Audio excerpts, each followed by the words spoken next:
통 같은 거. 이제 1시부터 저희 특강 시간을 갖도록 하겠습니다. 저희가 작년에 좋았던 것 중에 하나가 은혜가 넘쳤을 때 현장에서 막 강의 더 해주세요 해가지고 그렇게 강의가 더 진행되고 막 은혜가 넘쳤던 것을 기억하거든요.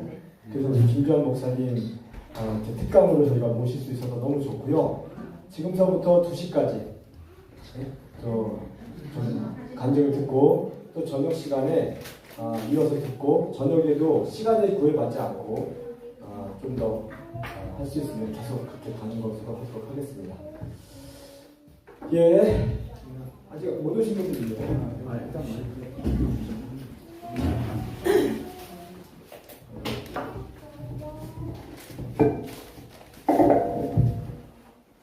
늦게 온 사람들은 손해 보는 거야. 빨리빨리 제자리에 계셔. 네, 한 2분만 더 기다려주세요. 감사하고 많이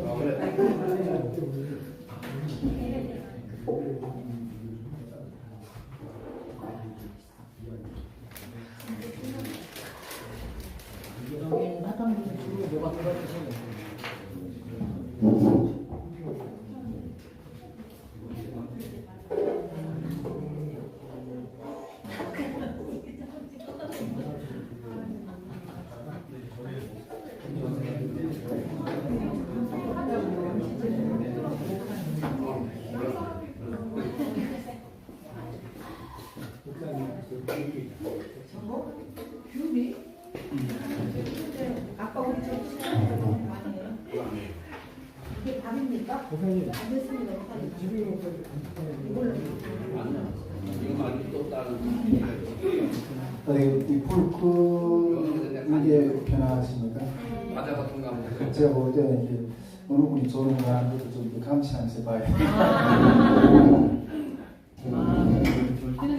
맞아, 돌출이요. 네, 강의사 입장에서는 좀 힘이 좋을 것 같아요. 예, 켜주세요. 켜주세요. 웃겨요? 어머니까 또 그러시겠네. 그러십니다. 예. 감시가 더 잘 되네요. 감시 잘하실 것 같아. 어디 북한입니까? 바로 신영수 보냅니다. 시간은 좀 편하게 이야기하려면 좀 이렇게 시간을 해야 될 것 같아요. 그리고 나중에 이렇게 영상으로 이렇게 찍으니까 또 마지막 보신 분들은 영상으로 또 이렇게 찍으면 좋겠습니다. 어제 뭐 제가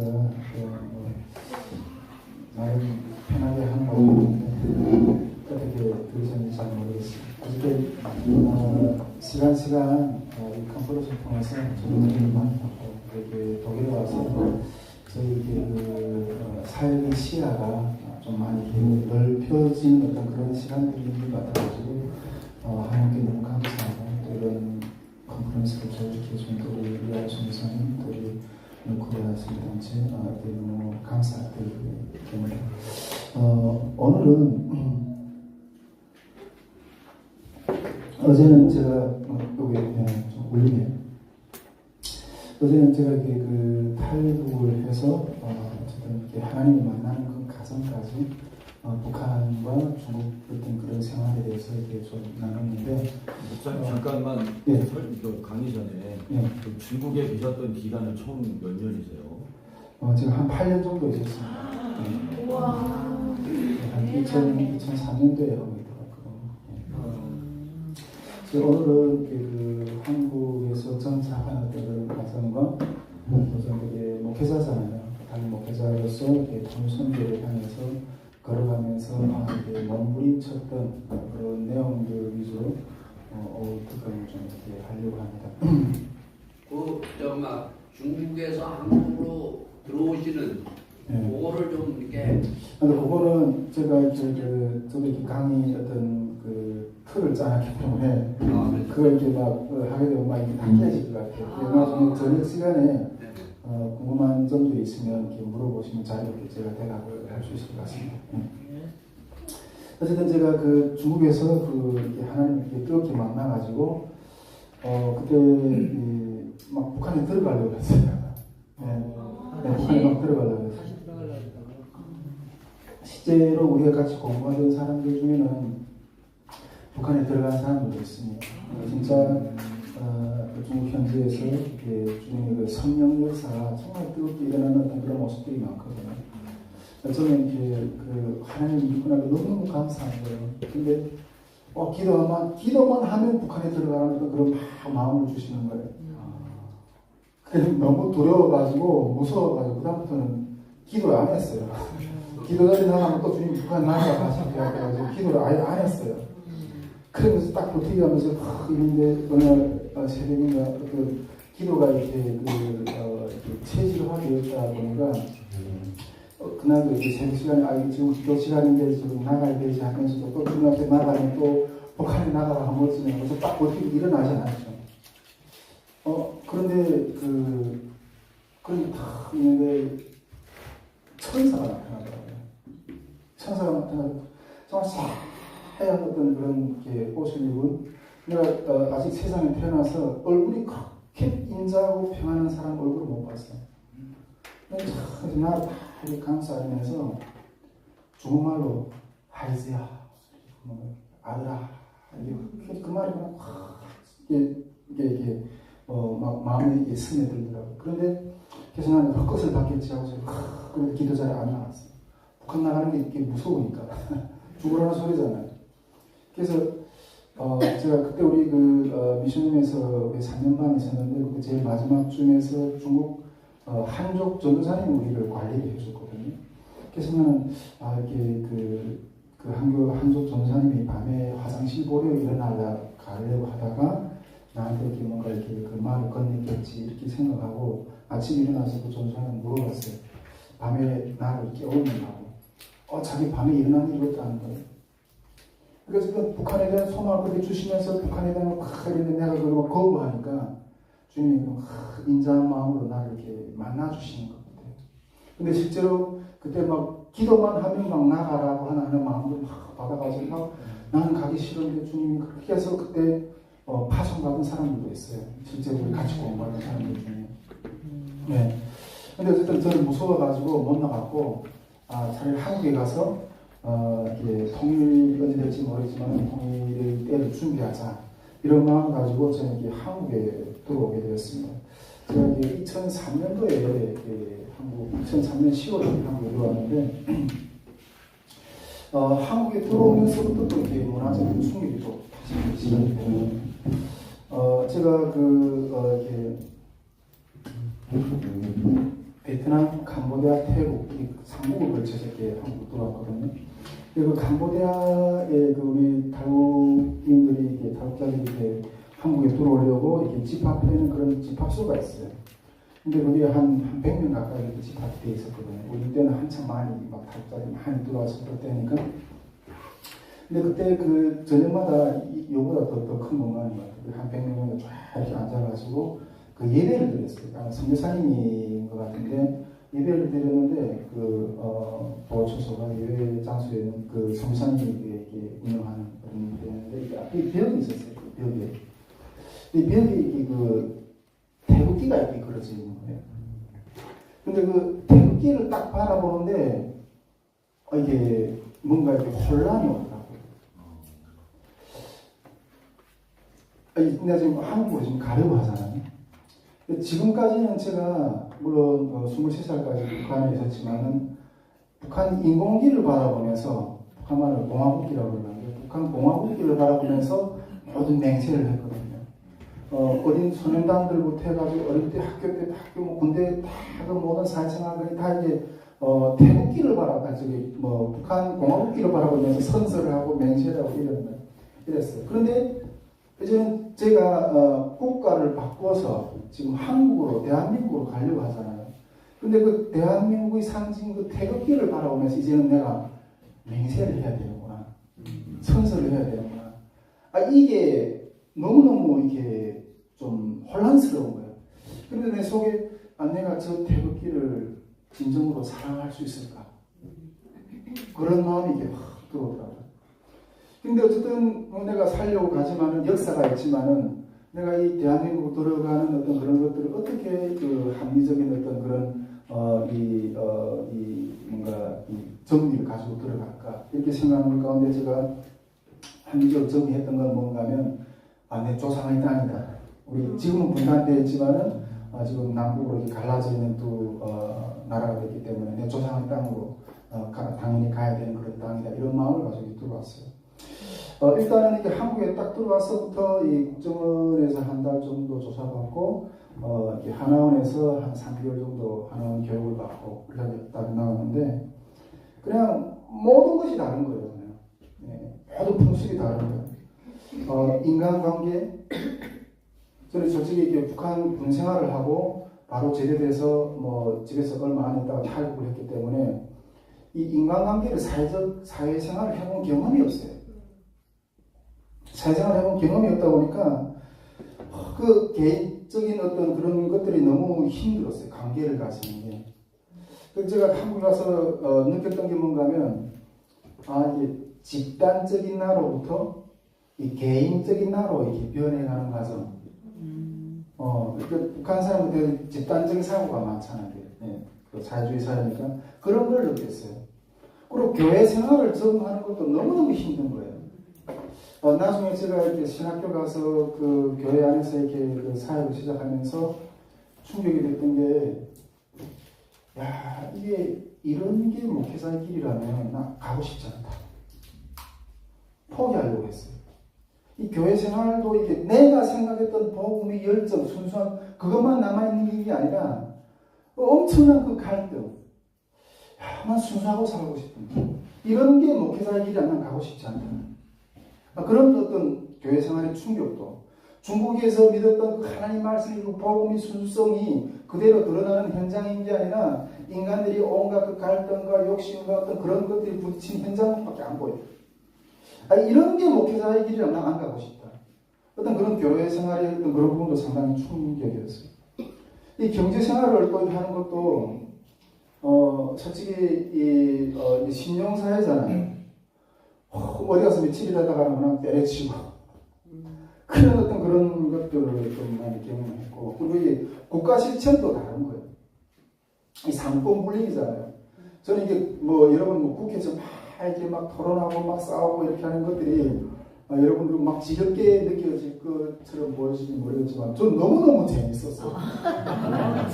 저 사람들 무엇 때문에 어떤 걸 가지고 그렇게 서로 다투는가 하면 다투는 입장이 그게 너무너무 이게 이 상권 분립에 대해서 서로 견제하면서 뭐 주거니 받거니 하니 너무너무 재밌게 들었어요. 그리고 이게 대선 토론이라 하는 그런 것도 너무너무 재밌는 거예요. 이 대한민국 사회를 이해하는 어떤 그런 것들을 하면서 이렇게 적응을 이렇게 해가는 과정은 있었죠. 근데 제일 이렇게 힘들었던 거는 한국에서 딱 들어왔을 때 제일 힘들었던 거는 이 인간 존재의 어떤 존재감이었어요. 존재감. 제일 힘들었던 것은 제가 한국에 딱 왔을 때는 이게 너무너무 제가 초라해 보이는 거예요. 너무너무 초라해 보이는 거예요. 제 앞에는 이 거대한 물질 문명의 사회가 뚝뚝하게 서 있는데 정말 솔직히 북한에서 중국에서 이게 살던 삶에 비하면 진짜 천국이죠. 우리 개인적인 타고난 삶. 근데 이 상대적인 빈곤감, 그런 것도 너무 이게 주눅이 들었어요. 여러분 정말 많은 사명자들이 여기에서 넘어져요. 많은 사명자들이 중국에서 정말 그렇게 불같이 훈련받았던 사람들이 많거든요. 70년대 초반에 다 선교사님들 통해서 교회를 통해서 정말 훈련받은 사람들이 많아요. 그런데 한국에 와서 사명을 다 잃어버려요. 제가 이름은 말할 수 없지만 올해 지금 북한에 지하교회가 있다고 그러잖아요. 북한의 지하교회 선거로 그렇게 몇 대를 내려오면서 했다는 형제를 봤어요.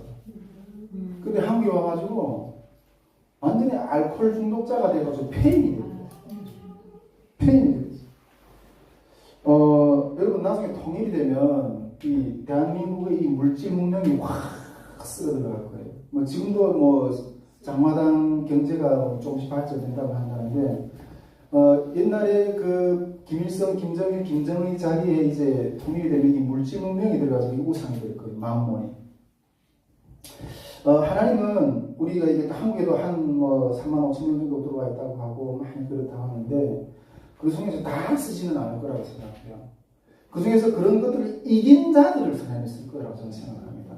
물론 교회 영역에서 교회 영역의 사명을 받은 사람은 그런 것들을 사용하겠지만 또 사회 영역에서 사회 문화를 이해하는 사람들도 또 그런 영역들에서 이게 사용을 받을 수 있겠죠. 근데 특별히 이 그 하나님 안에서 사명자라고 걸어가는 사람들은 이 물질이 시험을 또 통과를 해야 돼요. 예. 그것에서 다 무너지고 쓰러지는 거죠. 저는 그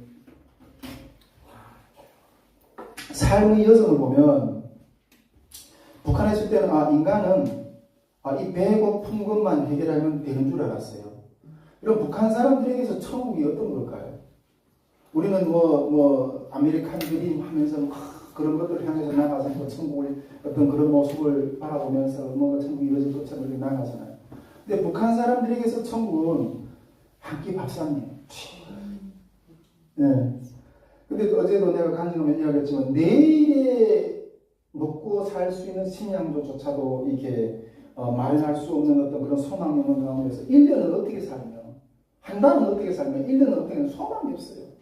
그래서 그때 북한에서 사람은 배만 부르면 되는구나. 그래서 그 배를 채우기 위한 인간 욕구를 위해서 중국으로 탈북했어요. 근데 중국에 와보니까 배 부르는 걱정은 배고픈 걱정을 해결했어요. 근데 인간이 또 다른 욕구가 우리를 짐승을 하는 거예요.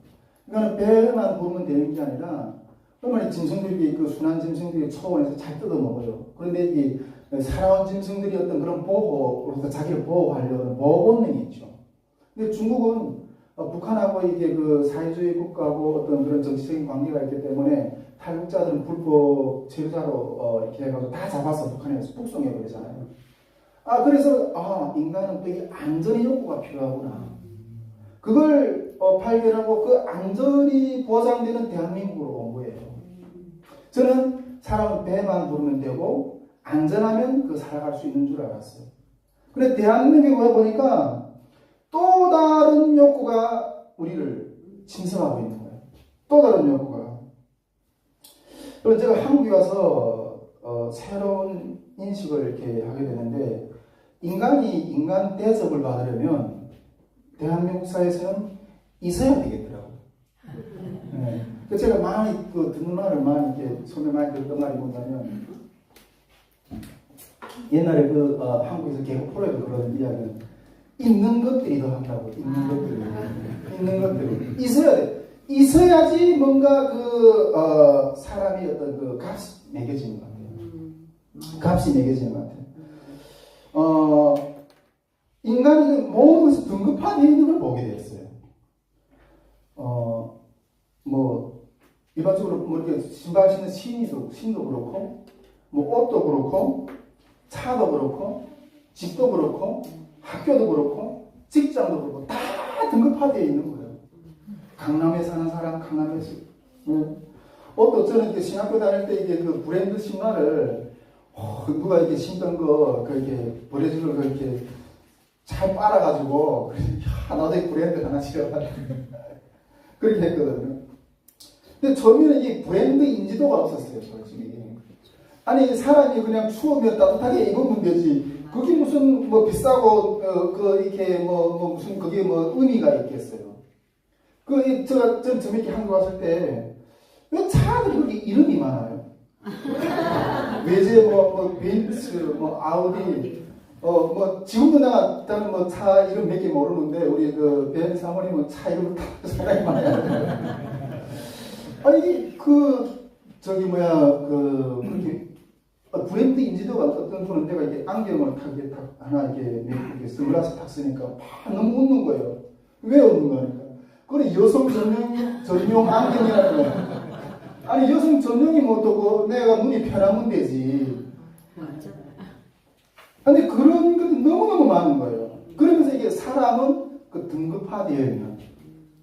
우리 시민보 목사님 사모님이 교회 어떤 성도가 집을 뭐 30몇 평짜리 뭐 가지고 막 이렇게 하는데 욕심이 채워지지 않는다 막 이렇게 하고 있는데 제가 이해가 돼요. 어쨌든 저도 딱 보면서 나도 이 사회에서 인간 취급을 받으려면 있어야 되겠구나. 그렇게 생각했어요. 그래서 그때 너무 초라해가지고 주님께 기도하면 주님 나에게 시간을 5년만 달라고 그랬어요. 그래서 나께서 5년만 주면 내가 좀 사회 나서 돈 벌어가지고 나도 여기 사람들보다 못지않은 사람이라고 내가 증명하고 싶다고. 그렇게 했어요. 그래서 그때부터 그냥 이렇게 한 손에는 책을 들고 북한말 하면 한 손은 호미를 들고 그러면서 다 열심히 살았어요. 그냥 닥치는 대로 일을 했어요. 다단계 회사라부터 해가지고 타국민들은 다단계 안 받아본 사람이 없어요. 네, 다단계 회사라부터 해서 신문 배달, 중국집 배달, 3대 업종에 가서 일도 해보고요. 3대 업종에 가보니까 그 흑인들 있잖아요. 흑인들하고 같이 막 일해봤는데 이 흑인들은 확실히 그 피해의식이 있더라고요. 뭔가 조그만 것을 가지고도 자기네가 피해를 입었던 것이 막 이렇게 호소하는 것들로 이게 흑인들이 정말 그 삶 가운데 그런 피해의식이 있구나. 그런 것들을 느꼈어요. 좀 더 극적인 이유를 창출하기 위해서 한국에 온 초창기부터 제가 이렇게 부동산 투자도 하고요. 주식 투자도 하고요. 네. 그래서 저희가 주식 경력이 한참 돼요. 네. 그리고 또 회사 다니면 1년에 어쨌든 내가 맞는 직업을 찾기 위해서 1년에 한 3-4번 회사를 옮겨 다니면서 그렇게 정신없이 살았어요. 나도 내 존재를 증명해 보이기 위해서 당신보다 내가 결코 뒤져지는 사람이 아니라 나도 뭔가 있는 것으로 나를 증명하고 싶어요. 그렇게 지나가던 어느 날인가 그날 갑자기 탁 지나가는데 이게 그 나무가 이렇게 단풍이 확 들었더라고요. 단풍이 확 들었는데 그거 보면서 가을이네. 단풍이 아름답다 이렇게 생각했어요. 근데 가만히 생각해 보니까 작년에도 단풍이 들었을 거고 봄도 있었을 거고 겨울도 있었을 건데 내가 왜 작년에는 이걸 못 느꼈었지? 여러분 이 사계절이 어떻게 바뀌는 것도 모를 정도로 그렇게 정신없이 살았어요. 부딪히면 깨지면서. 나중에 이렇게 신학교 딱 들어갔는데 학업을 딱 시작했어요. 공부 시작했는데 저는 이렇게 수업할 때마다 이 발표를 하는 게 제일 두렵더라고요. 발표를 하는데. 근데 여기 친구들은 너무너무 잘해. 그 학교 생활은 어떻게 다 이야기할 수 없지만 비유를 한 가지 이야기한다면 여기 컵이 있어요.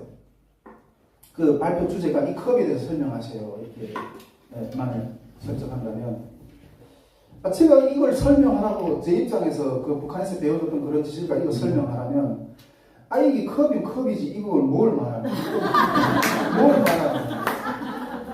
근데 여기 친구들은 너무너무 잘 말하는 거예요. 잘 설명해요. 이 컵은 여기 종이컵에 대해서 그렇지만 여기에 그 손잡이는 어떤 모양이고 여기 문양은 어떻고 그 다음에 요거는 어떤 용도로 쓰이는 거고 그리고 여기 컵에 비해 다른 컵은 어떻고 이 컵의 장점은 뭐고 이게 말을 해내는데 너무너무 끝없이 막 말을 해내는 거예요.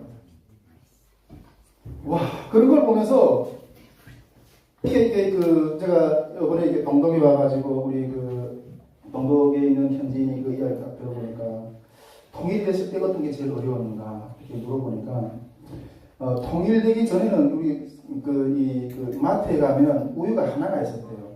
근데 그것만 사가지고 가면 됐거든요. 근데 통일이 되고 나니까 우유가 수십 가지 종류가 있어요. 뭘 먹었으면 좋을지 모르겠다. 여러분 이게 어린 아이가 이 세상을 이해하는 것들이 학습 과정이거든요. 여기 하나 있고 요건 또 뭐가 있고 그런 것들은 순간에 배워지는 게 아니고 시간을 통해서 그런 것들을 경험하면서 쌓아지는 것들이거든요.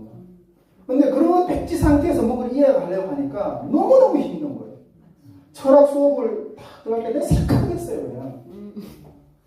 북한에서 배운 어떤 기초 학문을 가지고 여기가 들어가서 공부하기가 너무너무 힘든 거예요. 어쨌든 그런 과정을 제가 물론 여러 가지 이유가 있지만은 공부를 못했던 이유도 있고 그 다음에 또 이렇게 뭐 사역이 막 바빠서 그랬던 이유도 있고 그렇지만은 제가 학사기고 2번 맞았습니다. 학사기고 2번 맞았어요. 거의 탈락되는 거 이렇게 누가 이렇게 겨우 목숨 건져줘가지고 이렇게 그냥 못했거든요. 어쨌든 그래도 그렇게 살면서 제가 한 20년 살았잖아요. 한국 대한민국사에서 딱 그래서 한 20년 정도 되는데 한 20년 살고 나니까 이제 다 이해가 돼요. 어느 정도 이해가 돼요. 이제는 이 자본주의 문화에 익숙해졌어요. 이 국제관계가 어떻게 흘러가고 국내의 정치적인 문제가 어떻게 흘러가고 이 경제사회가 어떻게 이 세상이 먹이사슬이 어떻게 이게 형성되어 있고 그리고 또 이게 이 신앙 안에서 이 교계가 어떻게 흘러가고 신학교에서 신학의 어떤 그런 줄기가 어떻고 남북관계의 어떤 그런 부분들이 어떻게 흘러가고 그 다음에 북한 선교가 어떤 맥락에서 지금 어떤 분야가 어떻게 흘러가는 것들 하는 것들이 이게 눈에 보이는 어떤 그런 시간들이 있었어요. 이제는 이해가 돼요. 그런데 지금은 제가 전에 조금 이야기한 것 같은데 이제는 제가 하는 싸움은 타락하지 않기 위해서 그런 육체가 되어버리고 모든 사람은 이제는 그런 타락하지 않기 위한 어떤 그런 씨름을 지금은 해 나가는 어떤 그런 상황이라고 생각합니다. 그럼 이것이 제가 한국 땅에 와서 이게 문화적으로 정착해 나갔던 어떤 그런 이야기들을 그냥 대표적으로 이렇게 요점만 이렇게 말씀을 드린 겁니다. 자, 이제부터는 제가 저는 이게 통일 선교를 향해 나가잖아요. 대한민국 교회와 한국 사회에서 통일을 어떻게 이루어나갈 건가 그런 사명자로 살아가면서 부딪혔던 문제를 뭐 많은 것들 이야기할 수 있겠지만은 어떤 영적인 본질이라고 저는 그렇게 생각해요. 예. 그 2가지만 제가 생각했던 경험 가운데 2가지만 여러분들하고 좀 이렇게 나눠보려고 합니다. 첫째는 그것이라고 생각이 됩니다. 우리 통일 선교를 향해 나갈 때 진리의 짐을 질 수 있느냐, 사명의 짐을 질 수 있느냐는 어떤 그런 질문 앞에 우리가 어떤 자세로 서 있는가는 문제라고 생각합니다. 여러분 한국교회가 북한 선교를 분단 이후부터 계속 해왔잖아요. 그리고 저는 탈북민들이 대한민국 사회에 들어온 지도 저는 거의 30년이 가까워가지고 초창기 때부터 좀 그렇게 많은 시간이 들어왔어요. 그래서 북한 선교를 위해서 헌금도 열심히 해보고 정치적으로도 노력해보고 영적으로도 교회적으로도 노력을 해보고 많은 어떤 탈북민 선교를 해보고 하는데 잘 답이 안 보이는 어떤 것처럼 보여요. 저 입장에서는. 근데 우리도 요즘에 지금 이번 그 뉴코리아 컨퍼런스에서 북한 선교에 대해서 어떻게 잘 할 수 있을까 이런 것들을 논하고 연구하고 배우려고 하고 마음을 얻으려고 하잖아요. 제가 봤을 때는 방법론이 문제가 아니라고 생각합니다. 북한 선교를 어떻게 하면 잘 할 수 있을까? 이런 방법론이 문제가 아니고 살아야 돼요. 여러분 우리 통일을 원하십니까? 통일이라는 어떤 실체를 원하십니까?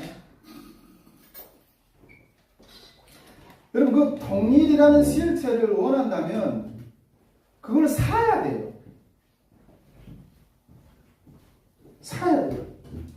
그러니까 계시록에 보면 그 예수님께서 자기 백성들을 자기 핏값으로 사서 성부 하나님께 드렸다고 이렇게 표현하거든요. 그런데 이게 거래 신상이에요. 거래 관계라는 거예요.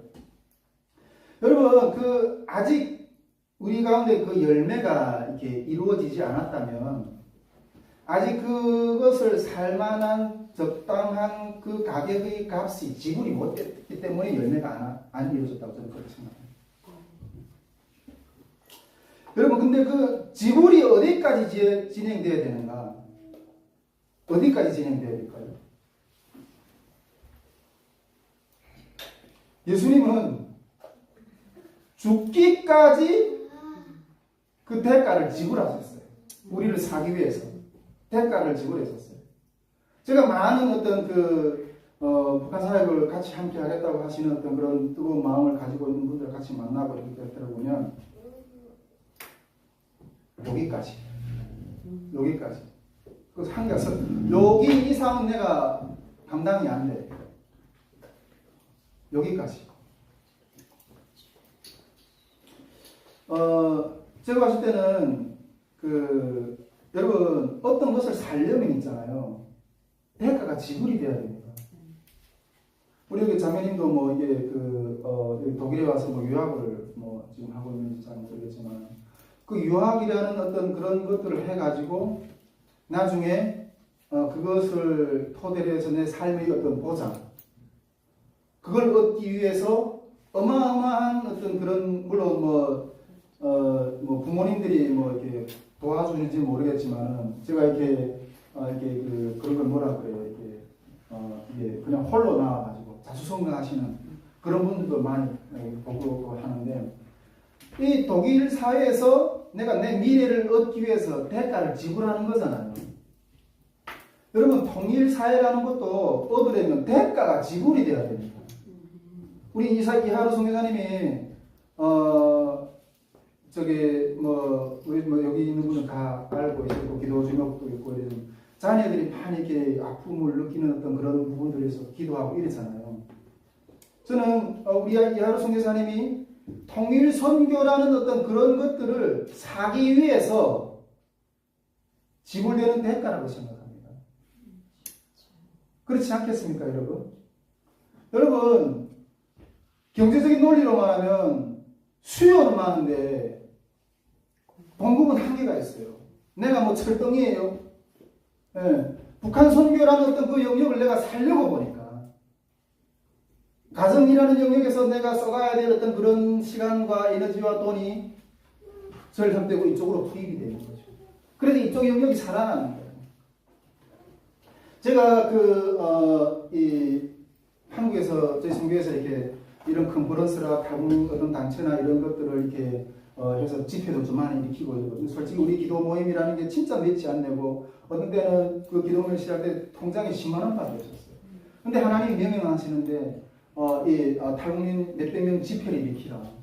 여러분 그 집회를 뭐 이렇게 뭐 준비해서 이렇게 참가하는 사람들은 그게 얼마나 많은 수고와 대가가 들어가는지 그 짐작이 뭐 안 되실지는 모르겠지만 이 집회를 중심에서 준비하고 이렇게 하는 어마어마한 어떤 재정과 인력과 어떤 그런 자기 수고가 다 들어가거든요.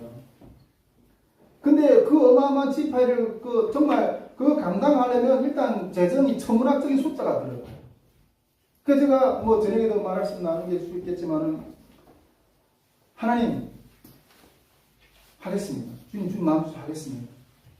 근데 그 집회를 이뤄내는데 어마어마한 재정이 들어가잖아요. 어마어마한 그 인력이 들어가잖아요. 그러면 담보가 뭐냐? 여러분 우리가 은행에 가서 돈 빌리도 담보가 필요하잖아요. 여러분 담보는 제 몸뚱아리밖에 없습니다. 하나님, 제가 만일 이 집회를 일으켜놓고 빚지면 여러분 이런 사역을 한 번씩 이렇게 그 집회를 한 번씩 일으켜놓고 뭐 이렇게 빚을 져가지고 그렇게 하는 사역자들도 많다고 그러더라고요. 하나님, 제 담보는 제 몸뚱아리입니다. 제가 만일 이 집회를 통해서 정말 한 영혼이라도 살아날 수 있다면 내가 그 값을 지불하겠습니다. 뭐 어떻게 지불하겠습니까, 여러분? 채워지지 않으면 집회 끝나고 내 사명은 끝나는 거예요. 나가서 뭐 세차를 하든 어디 가서 뭐 식당에 가서 그릇을 까시든 값을 물어야죠. 그럼에도 불구하고 하나님 솔직히 사역자들을 보면서 사역자들이 삶이 사역은 멋있어 보이는데 가정이나 어떤 그런 형편들은 너무 초라해 보이고 불쌍해 보일 때가 많아요. 그런데 여러분 그거는 그 하나님이 사역을 일으키기 위해서 그 사명자가 지불한 대가예요. 내가 그렇게 하나님이 그 사역을 일으켜놓고 내가 설거지를 하든 그런다 할지라도 그 영혼이 살아나는 대가라면 하나님 내가 나가서 일하겠습니다. 그런 대가가 지불돼야 된다니까요. 안 그렇습니까? 여러분, 우리가 구원의 대가는 이미 지불이 되었어요. 하나님 우리 예수 그리스도께서 우리를 구원하시기 위해서 구원의 대가는 이미 지불이 되었어요. 그러나 아직 남아있는 대가가 있어요. 협력의 대가가 남아있어요. 그것이 우리가 성경적으로 말하면 그리스도의 고난을, 남은 고난을 내 몸에 채워내야 되는 대가가 남아있다는 거예요. 로마서 12장 1절에서 보면 너희를 거룩한 산 제사로 드리라고 했죠. 여기서 이게 제사라는 말은 헬라어로 디시아라고 제물을 말해요. 구약 시대에 우리가 자기 죄를 씻기 위해서는 성전에 그 양이나 소나 이런 걸 끌고 나가잖아요. 그래서 제사장이 그 사람의 죄를 그 짐승에게 대신 안수해주고 그 제물이 죽고 양이 죽고 내 죄는 사해지는 거잖아요. 근데 그 디시아 제사라는 거는 그 제물을 말하는 거예요. 우리 보고 그 제물을 대라는 거예요. 제물이 대라는 거예요. 그것이 영적인 예배라고 해요. 여러분, 양은 자기 죄 때문에 죽지 않아요. 우리가 예수님으로부터 해서 구원의 은혜를 받았어. 그렇지만은 하나님께서는 우리 구속의 역사를 하나님의 백성들을 통해서 완성하시기를 원해요. 그 완성하려면 그런 제물이 필요해요. 우리 보고 그 제물이 되라. 여러분, 통일의 선교를 원하십니까? 방법론적인 문제가 아니라 그 값이 지불이 돼야 된다. 값이 지불이 돼야 된다. 저는 그 대가가 지불이 되는 그런 과정에 대해서 좀 이렇게 좀 나누고 싶은데, 시간 조금 있는 것 같습니다. 보통 우리 탈북민들은 한국에 와서 한국 사회에서 이게 먼저 온 통일, 이렇게 이야기를 하죠. 그래서 이들과 통합하기 위해서 그러나 우리는 무엇을 중심에 두어야 하고 무엇을 토대로 기초를 해서 이렇게 연합을 이뤄내야 되는가, 통합을 해내야 되는가, 그게 중요하다고 생각해요. 물론 로마에 오면 로마법을 따라야 되죠. 근데 제가 요즘에 오기 전에 우리 박문 목회자들하고 이렇게 군주론이라는 책을 읽고 같이 이렇게 토론하면서 있는데, 그런 군주론적인 어떤 방식, 그 힘의 방식을 가지고 제가 봤을 때는 그냥 이 한 세대가 지워져야 돼요. 네.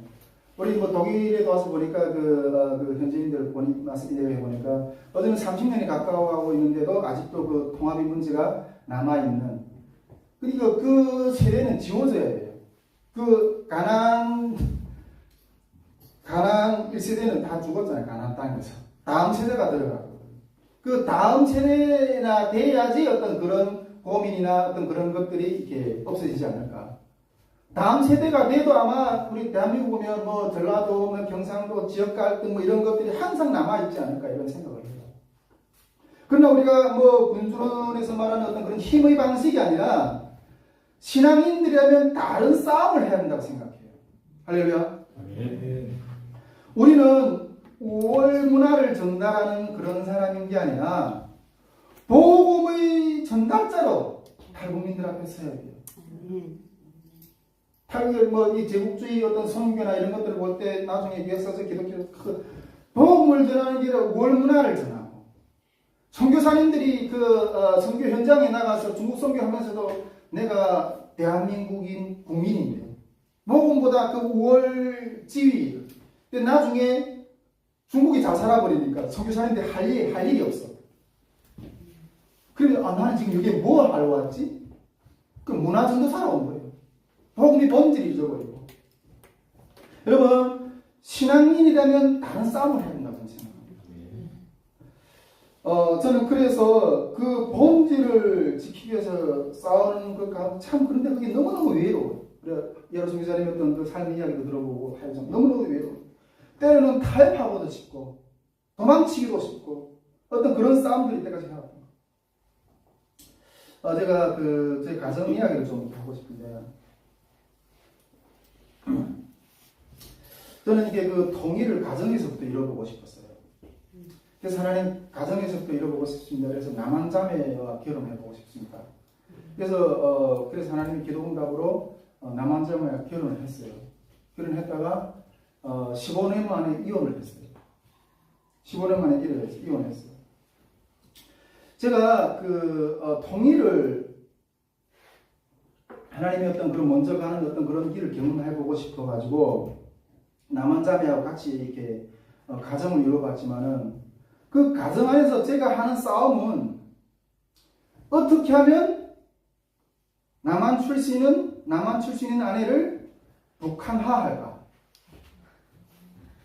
남한 자매는 어떻게 하면 북한 출신인 남편을 한국화할까? 그 싸움을 하고 앉아야 돼요. 그 얼마나 피 터지겠어요. 문화가 안 맞는다.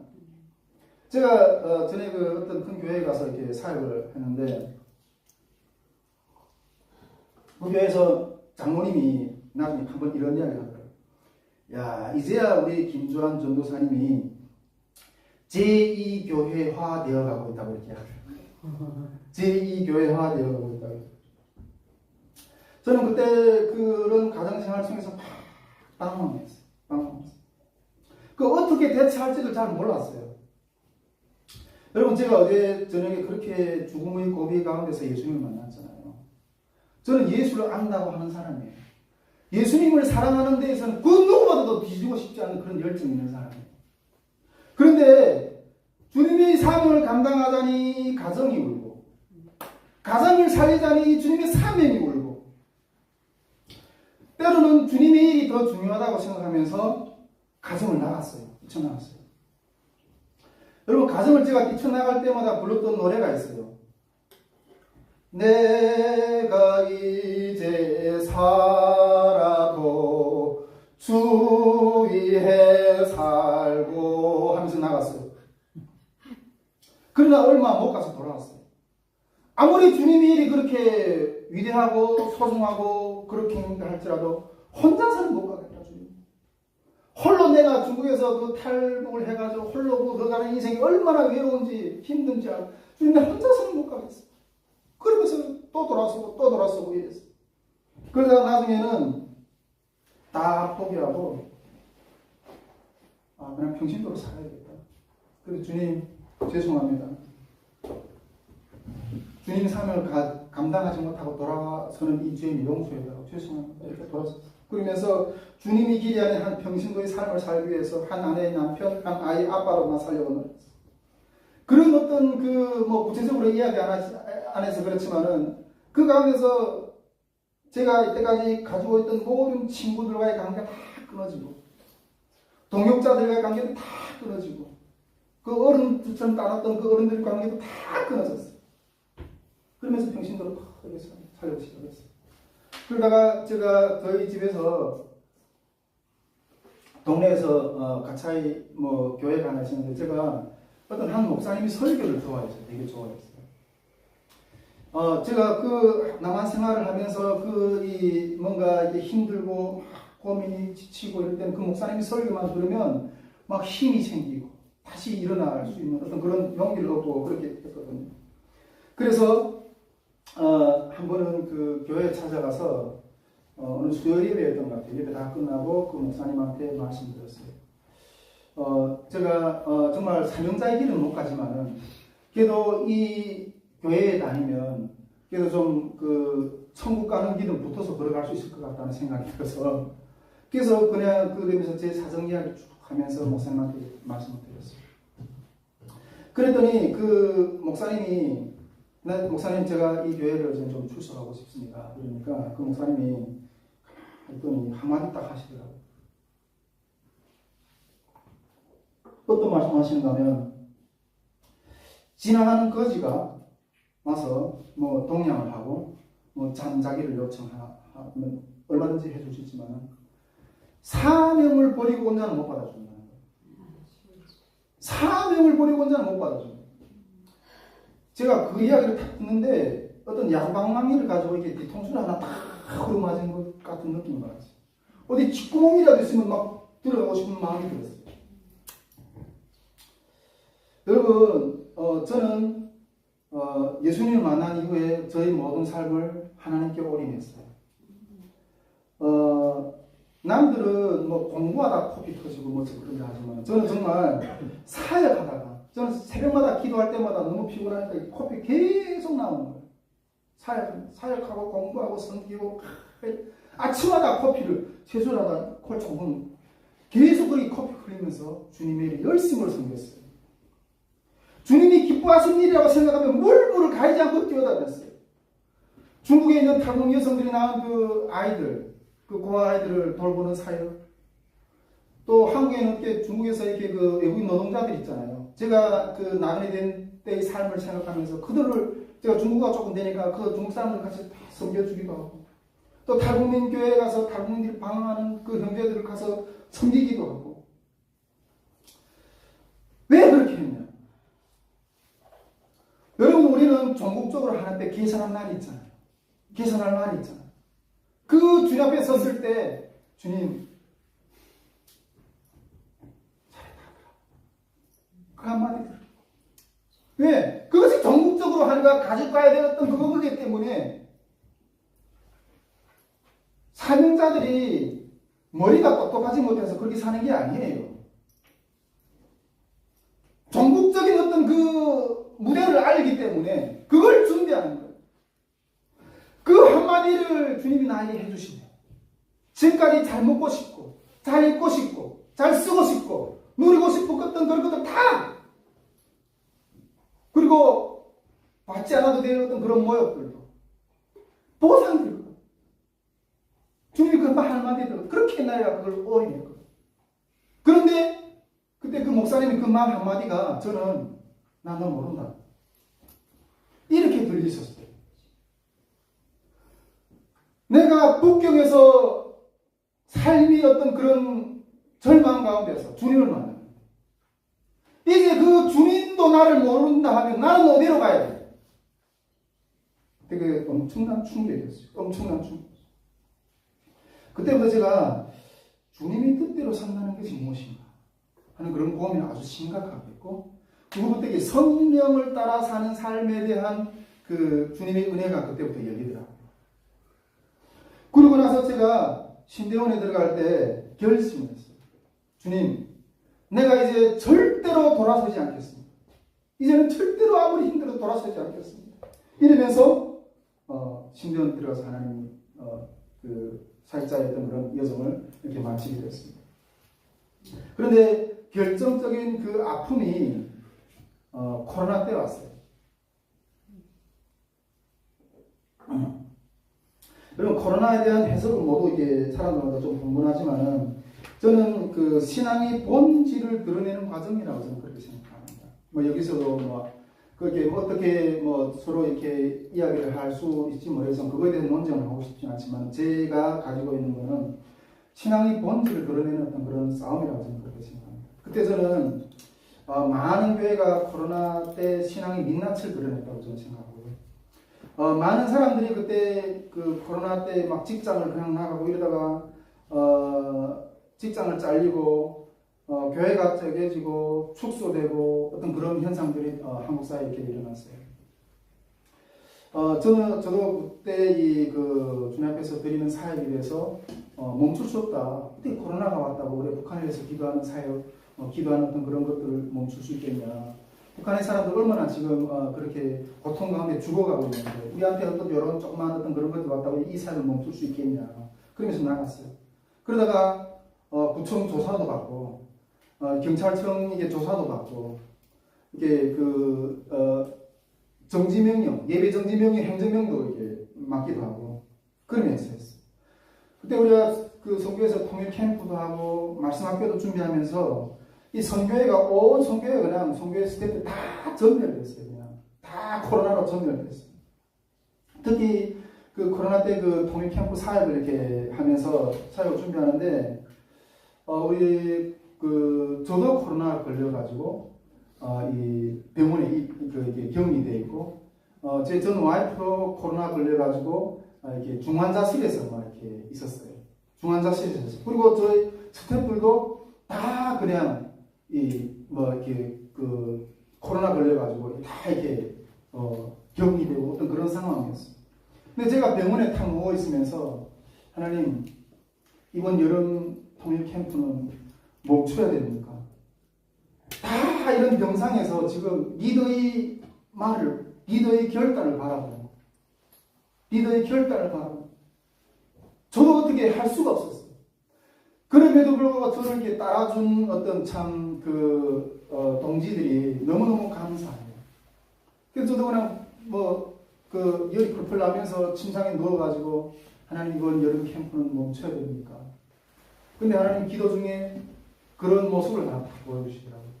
그 여호수아가 그 가나안 땅에 진군에 들어갈 때, 그 가나안 땅에 들어갔을 때 먼저 이렇게 군대 장관이 나타나잖아요. 어떤 군대 장관 기도 중에. 그러면서 여호수아가 너는 나를 위하는 자냐, 적을 위하는 자냐. 여호와의 군대 장관은 내 앞에 서 있다 이러는 거예요. 그때 주님이 그 침상에 있을 때 그 기도 응답을 딱 주시는 거예요. 아, 이 코로나로 인해서 지금 한국 교회가 아니라 전 세계 교회가 지금 다 이렇게 문 닫고 있는데 주님이 우리 앞에 계시면 해야지. 그래서 그때 탈북민들 솔직히 그때는 한 몇백 명 기획하고 이랬는데 다 그 신청자들한테 문자를 이번에 캠프에 나오는 사람들은 나오게 되면 이러이러한 어떤 불이익을 당할 겁니다. 그럼에도 불구하고 예배의 자리에 나오기를 원하는 사람들 나오십시오. 그렇게 했어요. 그러니까 저 와이프가 하겠다면 나가서 하라고. 그래서 나와서 했어요. 그 나와서 하는 길이 그냥 갈라지는 길이었어요.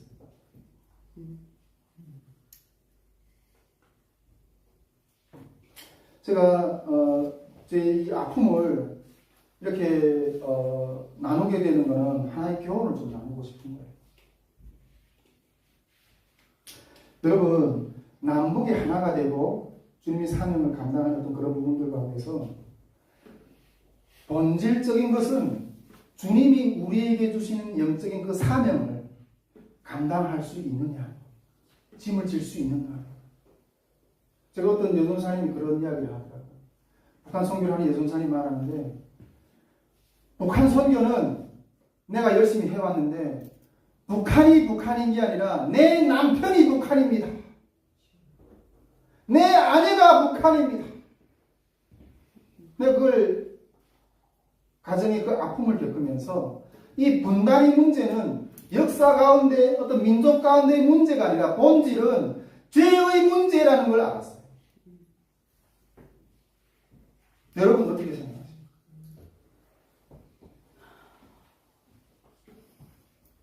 주님이 요구하시는 것을 끝까지 포기하지 않고 걸어갈 수 있느냐?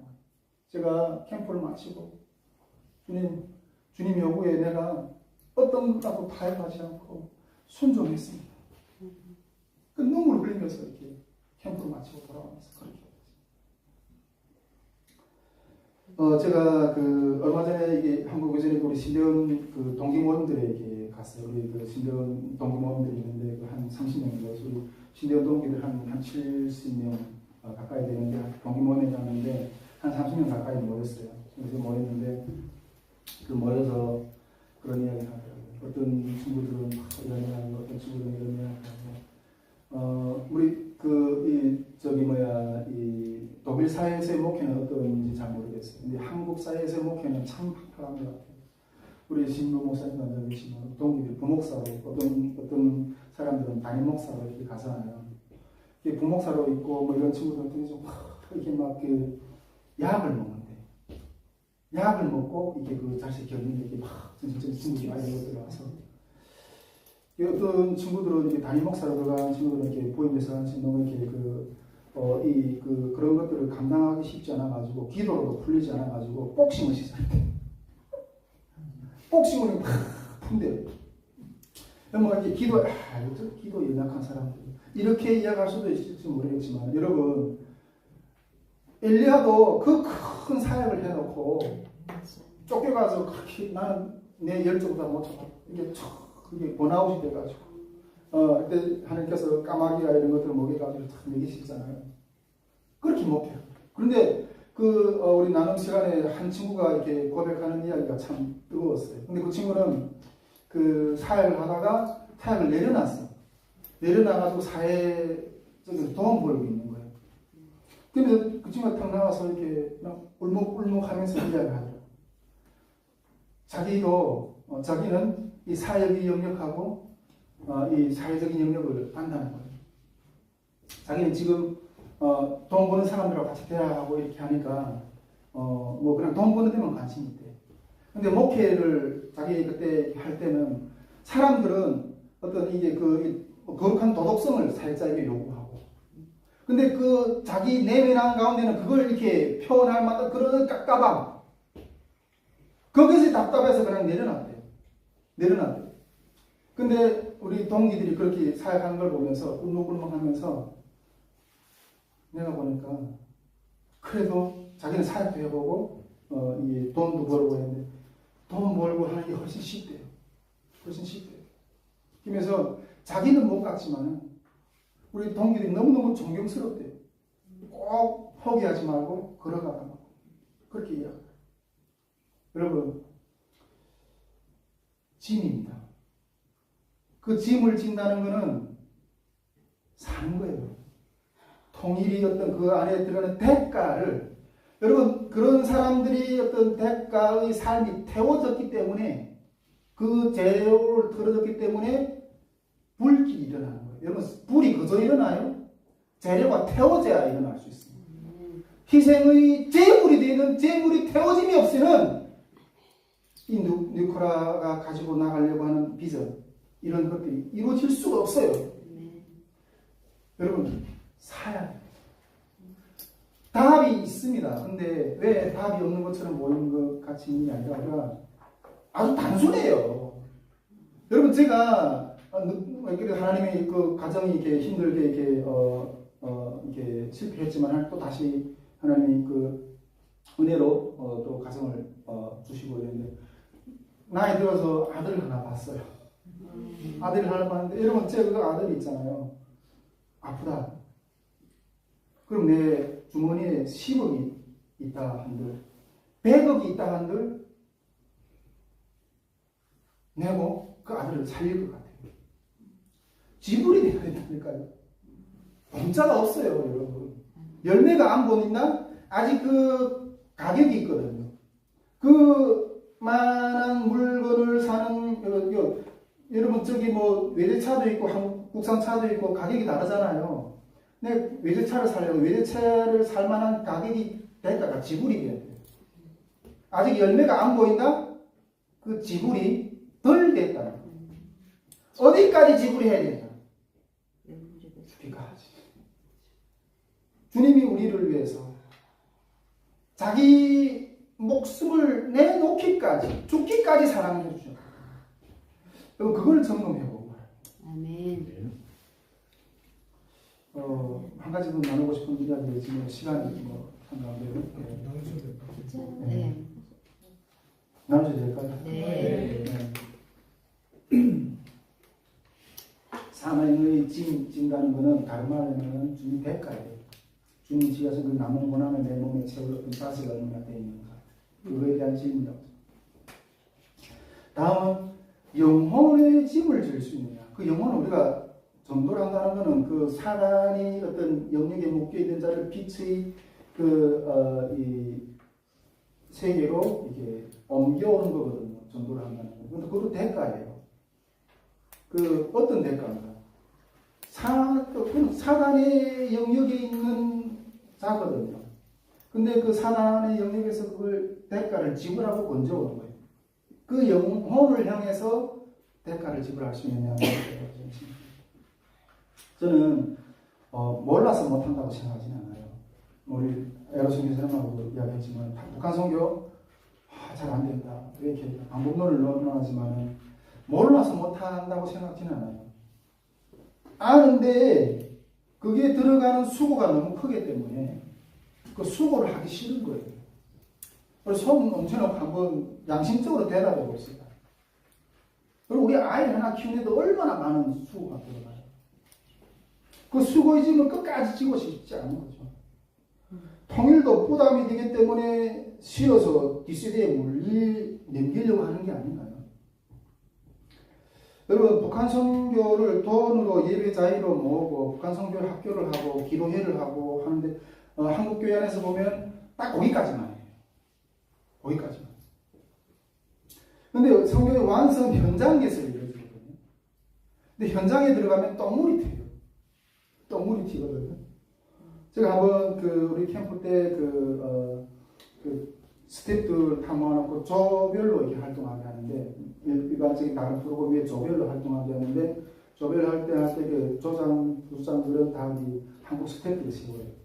우리 한국 스태프들은 다 이렇게 경륜이 있는 사람들이죠. 뭐 목사님, 장모님, 선교사님, 뭐 변호사, 뭐 사장님, 뭐 다양한 직종이 좀 그래도 뭔가 사회적 영향 있는 사람들에게 좀 세워주거든요. 근데 우리가 그 남북의 차이를 시기하기 위해서 결국 차이 문제거든요. 북한 문제는 아주 간단해요, 여러분. 우리가 뭐 남한하고 북한하고 이게 국력의 차이가 40배나 난다거든요. 근데 그 차이를 줄이는 거예요. 예수님이 그 높은 하늘 문화를 버리고 땅에 오셨잖아요. 그 차이를 그 눈높이에서 이야기해줘. 그 차이를 없애는 거를 어떤 가장 영적인 어떤 터치가 이 호칭 문제예요, 호칭. 우리 여기서 보면 사장님, 목사님, 선교사님 이러잖아요. 그냥 거기에서는 다 형제자매로 다 인류 통합했던 형제자매로 그냥 교회 가면 아주 이렇게 존경받는 목사님 있죠. 근데 그게 차이도 없어요. 그래서 다 들어가니까 그냥 형제자매를 다 호칭해버려요. 호실 안에서 일할 때 막 탈북민 캠프에 참여하려고 어떤 사람들이 이렇게 막 사대질하고 막 시키거든. 우리 어디서 뭐 목사님 이렇게 시켜먹고 막 이래요. 다 이게 섬김을 받잖아요, 교회 가서는. 이게 그 목사님이 거리가 조장 본장의 거리가 그 조 안에서는 없는 거예요. 그래서 너무 이게 조를 통합하기가 힘드니까 어때 보조장으로 섬기던 어떤 성사님인지 모르겠는데 어쨌든 그분이 실수로 조장 목사님 보고 목사님이 미리 있다는 거예요. 그러니까 그 말을 조원들이 들은 거예요. 목사님이십니까? 이러는 거예요. 그때부터 완전 질서가 쫙 서버리는 거예요. 그래서 저는 어떤 권위로 어떤 질서를 만드는 게 아니라 여러분 우리가 사람으로 섬길 때 감동돼서 존중하는 하나님이 세우신 어떤 그런 권위 그걸 근데 그게 들어가 견디지 못해. 똥물이 튀는 거예요. 제가 한번 저를 위해서 중보해 주시는 한 사회자가 멘토로 늘 같이 지냈던 친구인데 한 번은 그분한테 하나님 기도로 이런 마음을 주시래요. 야, 너는 이제 주한 형제의 똥을 닦아줄 수 있겠느냐? 똥을 닦아줄 수 있겠느냐? 언제까지? 평생. 똥을 닦아주시면 기도하면서 지겠습니다. 그렇게 해요. 근데 그런 중보자가 있다니 얼마나 감사한지. 여러분, 그게 뭐겠어요? 물론 우리 신앙 영역도 있지만 우리 탈북민들이 한국에 오면 처음 나는 저기 우리 개그 프로가 있잖아요. 개그 프로가 있는데 그 탈북민 개그 코너를 하나 좀 이렇게 내놨으면 좋겠다고 생각해요. 이 문화가 다르니까 한 번은 어떤 우리 탈북민 형제가 한 자매가 버스를 타려고 이렇게 쭉 버스 줄을 섰대요. 버스 줄 섰는데 버스 타는 것들을 사람들이 올라가는 걸 보니까 이렇게 주머니에서 뭔가 이렇게 꺼내서 이렇게 네모난 카드 같은 걸 꺼내서 딱딱 찍고 나가더래요. 딱딱 찍고 이렇게 들어 올라가더라는 거예요. 그래가지고 여기서는 버스를 타는 것도 증명서 검수를 하는가 보다. 이렇게 생각하고서 조금 신분증을 꺼내가지고 딱 이게 근데 이게 소리가 안 나더래. 그래가지고 이게 뭔가 또 발동해가지고 왜? 난 탈북자라고 무시합니다. 다른 사람은 나한테 내버리면 나는 안 되고 그런 에피소드가 있어요. 어떤 사회 현장에서 너무너무 그런 이야기도 많거든요. 어떤 탈북민 자매는 한국에 딱 왔는데 나이가 한 30대 중반 뭐 그렇게 됐을 때인데 한국에 오니까 내가 이게 어린애가 되는 것 같아. 그래서 30대, 40대 되면 벌써 이렇게 사회적으로 다 이 사회 물결을 알고 있는데 여기는 아예 백지 상태에서 다시 시작해야 되는 거예요. 어린애가 돼야 되는 것 같은. 여러분 이런 사람들을 우리가 똥을 닦아준다니 그런 말이에요. 뭔가 이렇게 자기들로 이렇게 뭔가 하지 못하는 그런 사람들을 이렇게 닦아주는. 인도해주고 배워주고 가치관이 틀린 걸 그냥 부딪히다가 그런 것들을 좀 인도해주고 이러면 한번 제가 그 한국에 들어왔을 때 초창기에 기도 중에 하나님 그런 마음 주셨어요. 탈북민 이게 그 한국에 들어와 있는 탈북민 있잖아요. 그 한 사람을 섬기는데 그 들어가는 에너지에 대해서 하나님 말씀해 주셨어요. 제가 이게 값을 치고 사야 된다 이런 걸 말하고 있잖아요. 에너지에 대해서 말씀. 근데 어떤 에너지에 어떻게 말씀하셨는가 하면 그 하나원을 졸업하고 나오는 탈북민 한 사람을 섬기는데 드는 에너지 대가가 얼마인가 하면 다분 중국은 어린 아이를 섬기는 것만한 노력이 들어가야 된다 이렇게 말씀하셨습니다.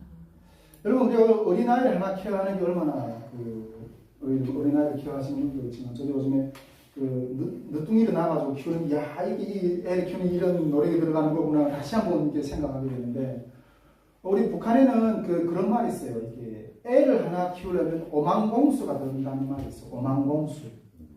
공수라는 건 어떤 표현인가 하면 저는 이렇게 시골에서 살다 보는데 북한은 협동농이잖아요.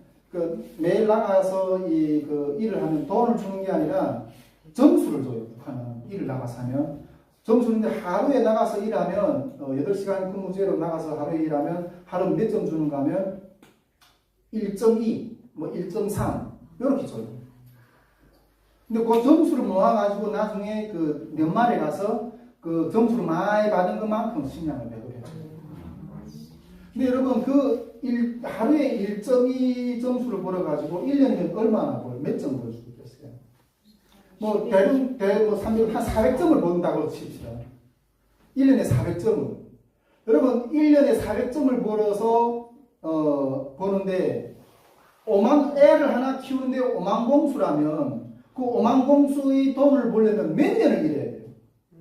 1년에 400점 버는데 한번 계산해 보십시오. 계산이 안 나와요. 근데 그만큼 애를 하나 키우는데 5만 공수가 든다는 거예요. 그런데 그것도 다분 중국은 제가 옛날에 어떤 교회에다 보니까 이게 그런 장애를 가지고 있는 자녀를 키우는 어떤 장로님을 보니까 난 그분을 보면 천사다 이렇게 생각했어요. 여러분 그 사람을 아예 제가 아까 이게 한국사에 전착하면서 학교 생활을 하면서 답답했던 아무것도 모르는 그 백지 상태에서 하나하나 터득해 가려고 하는 그런 것들이 얼마나 수많은 어떤 그런 과정이 필요해요. 노력이 필요해요. 근데 그만큼 탈북민 한 사람이 이 사회에 정착하고 신앙으로 배워가고 이렇게 하는데 그만한 공수가 들어가요. 여러분 그걸 감당하겠는가? 제가 나중에 전에는 제가 이게 목회를 한다면 대형 목회를 꿈꿨어요. 부흥집회를 하고 막 대형 목회를. 근데 하나님 어느 날 갑자기 저보고 상담자가 되라고 그래요. 상담자가. 그래서 제가 주님 제 인생이 실패했는데 제가 무슨 상담자가 되겠습니까? 그래도 뭔가 좀 그렇다한 어떤 그런 이렇게 보일만한 것들이 있어야 내가 상담자가 되지. 근데 주님이 상담자가 되라고 카운셀러. 네. 그래서 그때부터 그냥 이런 상담이라는 거는 우리가 한국에도 상담학을 배운다, 목회 상담 배운다 이렇게 하는 것들이 있는데 여러분 그냥 같이 사는 거예요. 같이 살다 보면 그 지체의 문제가 보여요. 그 문제를 보는 것을 그 문제를 보면서 그거에 대해서 같이 씨름하면서 어떤 때는 내가 말 한마디 던지기 위해서 어떤 본질적인 말 한마디 던지기 위해서 얼마나 우리 어제 이하수 교사님 말씀하신 전도 어떤 그런 법을 이렇게 말씀하셨는데 똑같아요. 그 어떤 본질적인 말 한마디 깨우침을 던져주기 위해서 얼마나 많은 품팔이를 해야 되는지 몰라요. 그래서 그 문제를 던졌을 때 그걸 가지고 고민하다가 근데 나중에는 그거 보다 보면 판단 능력이 없잖아요. 그러면 좋다. 그 상담자의 입장에서 그러면 그걸 내가 코칭해주는 사람의 어떤 의견에 따라서 내가 그걸 선택했어. 잘 되면 좋고 안 되면 그냥 기쁨이 날아오는 거예요. 기쁨이. 네가 이렇게 했기 때문에 나 싫어.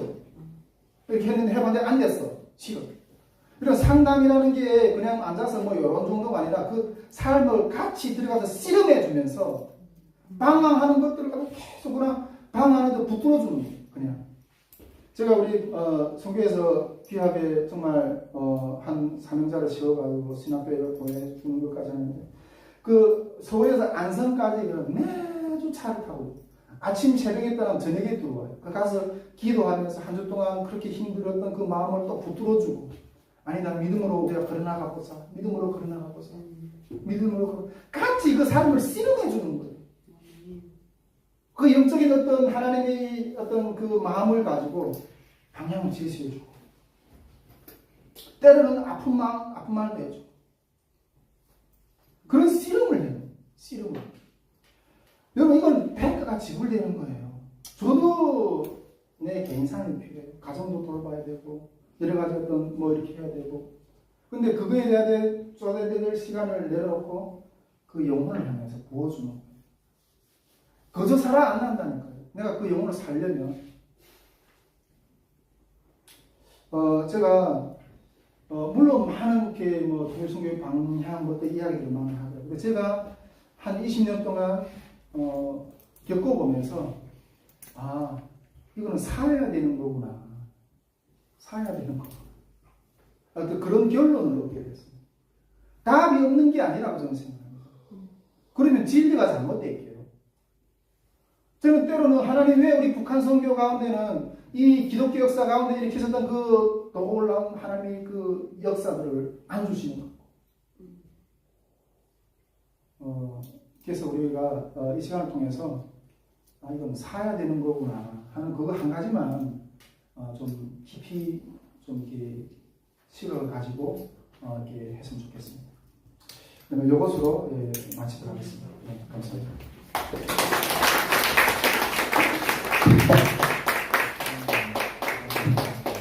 이 시간 잠깐 기도하고 마치도록 하겠습니다. 매정 말씀 가운데 우리 하나님께서 우리에게 주시는 말씀들이 개인마다 있었을 거라고 생각합니다.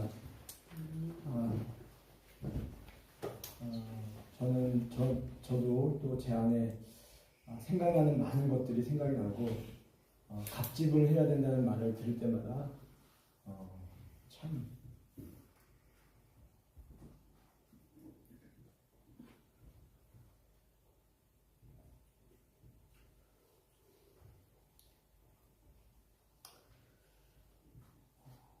함께 기도를 하고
또 나아가지도 못하는 그런 분들이 있다고 생각합니다.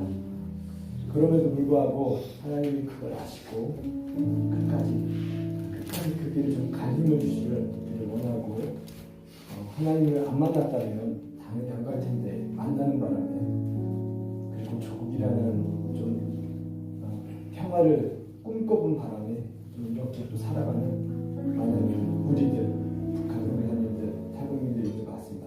함께 주여 하면서 하나님의 성령이 주시는 마음대로 또 자유롭게 기도하기 바랍니다. 주여 주여 주여 주님 오늘 말씀처럼 사명을 주시고 갈 수 있는 힘을 주시고 하나님이 함께 해주시고 말미암아 그 길이 많은 시간 될 수 있도록 주님 도와주시옵소서. 어려워 하나도 소중하지 않은 것이 없고 사정도 소중하고 사명도 소중하고 교회도 소중하고 나라도 소중하고 자녀도 소중하고 내 자신도 하나님 모든 것이 소중한데 태울 것은 하나밖에 없어서 어디서 어느 길을 선해야 할지 던져야 할지 하나님 하다가도 돌아오게 되고 던졌다가도 돌아오게 되는 그런 삶입니다. 그러하기도 하나님 정말 끝까지 하나님 말씀하신 나라와 진리와 살아계신 하나님을 경험하고자 나아가는 싸움 우리 각 사람을 비켜내 주시고 말할 수 없는 것도 나눌 수 없는 그리고 항상 사역자로 부름받은 사람들 가족에게 또 미안한 마음이 있습니다. 그럼에도 불구하고 지금 나갈 때에 하나님 결단코 사무엘의 자녀처럼 되지 않게 아버지 하나님 기뻐하시는 그런 사역의 가정으로 하나님 축복받기를 원합니다.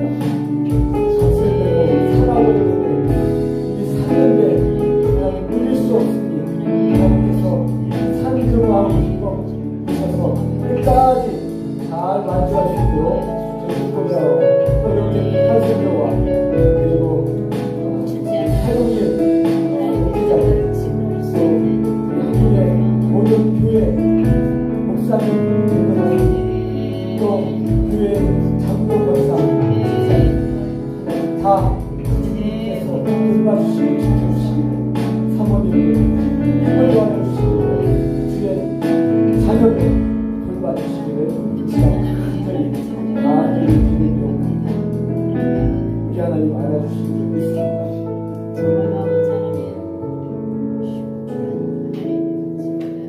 예수님 이름으로 기도했습니다. 아멘. 아멘. 아멘. 네, 이제 2시 반에 지금 준비하시고 가까운 한 15분쯤 거리 되는 곳에 마리엔burg이라고 하노버 왕국의 왕비를 위해서 지은 성이 있습니다. 그 성에 가서 커피 한 잔 마시고 공기 굉장히 좋거든요. 공기 한 잔